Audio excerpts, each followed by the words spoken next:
গত বছর আগস্ট মাসে মুক্তি পায় রাজ চক্রবর্তীর পরিচালিত ওয়েব সিরিজ আবার প্রলয়। চলতি বছরে আগস্ট মাসে মুক্তি পাবে রাজ পরিচালিত ছবি বাবলি। উল্লেখ্য, দুটো কাজেই প্রযোজক রাজঘরণী ও শুভশ্রী গঙ্গোপাধ্যায়। ইন্ডাস্ট্রির অন্দরে গুঞ্জন যে শুভশ্রী এবার নিজেই নাকি আলাদা প্রযোজনা সংস্থা খুলতে আগ্রহী। রাজের নিজস্ব প্রযোজনা সংস্থা রয়েছে, তার অধীনে তৈরি ছবিতে অভিনয় করেছেন শুভশ্রী। তবে সূত্রের দাবি, এবার অভিনেত্রী নিজেই প্রযোজনা সংস্থা শুরু করতে আগ্রহ প্রকাশ করেছেন।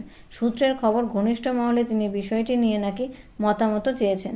তবে রাজ এবং শুভশ্রী একে অপরের সঙ্গে হাত মিলিয়েই দুই সংস্থাকে এগিয়ে নিয়ে যাবে। গত বছর ইন্দুবালা ভাতের হোটেল ওয়েব সিরিজের মাধ্যমে ওটিটিতে পা রেখেছিলেন শুভশ্রী। এই সিরিজে তার অভিনয় প্রশংসিত হয়। ইন্ডাস্ট্রির একটি সূত্রের দাবি যে কেরিয়ারের এই পর্যায়ে নিজেকে নতুনভাবে আবিষ্কার করতে চাইছেন শুভশ্রী। এমনিতেই এখন তিনি বেছে বেছে ছবি করেন। এবার অভিনয়ের পাশাপাশি প্রযোজক হিসাবেও তিনি পায়ের নিচে জমি শক্ত করতে চাইছেন। শোনা যাচ্ছে খুব তাড়াতাড়ি এই প্রসঙ্গে আনুষ্ঠানিক ঘোষণা করতে পারেন অভিনেত্রী। শুভশ্রী কী ধরনের প্রজেক্ট প্রযোজনা করতে ইচ্ছুক তা জানার অপেক্ষায় রয়েছে দর্শক মহল।